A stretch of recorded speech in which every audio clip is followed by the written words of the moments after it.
Denis Villeneuve has rightfully been celebrated for his directorial acumen, as evidenced by his beautifully crafted rendition of Frank Herbert's Dune in the first installment of his ambitious two-part cinematic endeavor.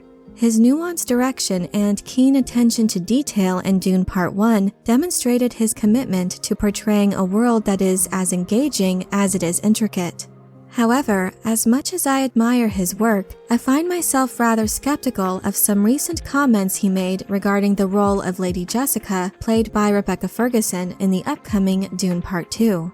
In this video, I'd like to cover Villeneuve's comments and how I respectfully disagree with his thoughts about Lady Jessica in the second half of Frank Herbert's Dune. In an interview with Town & Country, Villeneuve explained his approach to adapting Lady Jessica, stating that Rebecca's a passionate, warm human being who loves to quickly break the ice. She has a huge imagination, she can fly high. He went on to say, Lady Jessica kind of disappears in the second part of the book, and I made sure as I was writing the screenplay to do the opposite, to make sure that she will be active, to bring her back to the front of the story. Such comments about expanding Jessica's role echo similar sentiments expressed during the lead-up to Dune Part 1. Reports hailed the evolution of Lady Jessica's character, seemingly given greater prominence and significance in Villeneuve's adaptation than in the original novel. The actress herself praised her character's expanded role, attributing this in part to Villeneuve's respectful yet innovative adaptation of Herbert's work. She said, quote, Denis was very respectful of Frank's work in the book, but the quality of the arcs for much of the women have been brought up to a new level. I found myself slightly perturbed at the time those comments were made, believing them to be ill-informed at best, as the novel's first half already showcases Lady Jessica as a formidable figure who many feel is just as much of a main character as Paul Atreides is. Walking into the film, my expectations from these comments were anchored in the hope of witnessing a portrayal of Lady Jessica that was attempting to capture her remarkable power and resilience as demonstrated in the novel.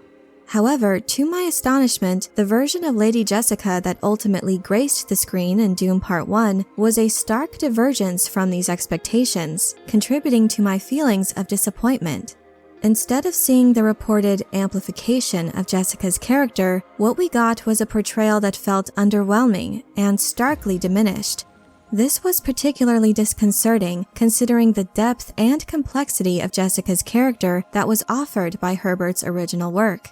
Looking back on the film and considering what we now have seen from Dune Part 1, the remarks made during the marketing for the first film seem to have been nothing more than media fodder, filled with the right buzzwords that mainstream entertainment outlets love to feature in headlines.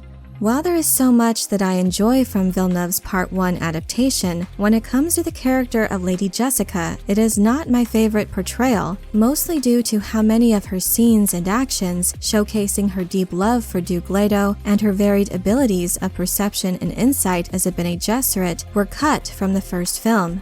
Herbert's Dune masterfully illustrates Lady Jessica's discernment, making her privy to the existence of a traitor among them, though their identity remains unknown to the members of House Atreides. The film adaptation's disregard for this storyline consequently reduced her role, depriving us of her astute observational skills and deductive powers. Critical conversations with characters such as Dr. Yue and Thufir Hawat are absent, diluting not only Jessica's character, but also the depth and complexity of the plot.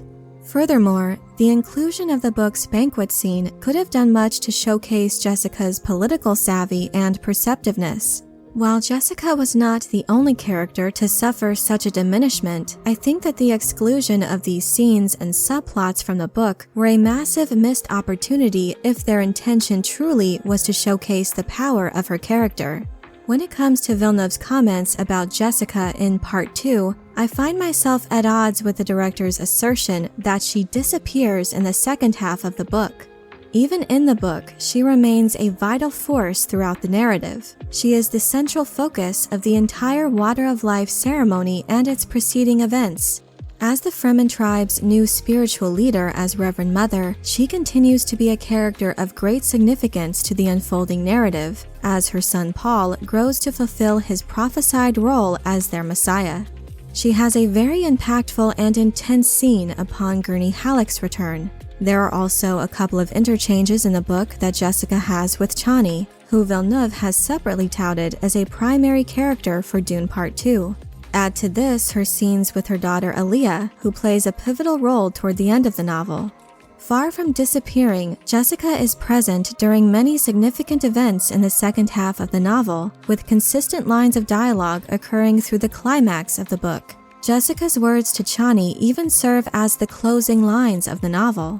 While I will concede that she is not as heavily featured in the second half of the novel as opposed to the first, that is simply due to the fact that the large ensemble cast of characters have more time afforded to their development, like Chani, Stilgar, Feyd-Rautha Harkonnen, Count and Lady Fenring. Time spent fleshing out these other characters and their journeys, however, in no way diminishes the significant role of Lady Jessica. Considering all of this, it is with respectful disagreement that I receive Villeneuve's statements about Lady Jessica's supposed disappearance. That being said, even though these comments stir up a measure of skepticism, just as I had anticipated with Part 1, I hold out hope that Villeneuve will attempt to stay true to Lady Jessica's character. For now, I will regard the director's words simply as marketing jargon reflecting his excitement for the role her character will have in Dune Part 2. There are many opportunities granted by the source material for him to acknowledge and portray her significant, albeit more nuanced, influence in the progression of the later parts of the story. Her presence in the book is indelible and profound, and the portrayal of her character in the film adaptation should be no different. Only time will tell how this all will play out in Dune Part 2. But I'm curious to know what you think of Denis Villeneuve's comments for Dune Part 2. Do you agree that Lady Jessica disappears in the second half of the book? Do you feel that she needs to be featured more prominently or given more scenes than what she already has in the source material? Let me know your thoughts in the comment section below. I hope you enjoyed this video. Leave a like if you did, and be sure to subscribe for more Dune and other sci-fi and fantasy news and lore. Thank you all so much for your support, and as always, have a very nerdy day.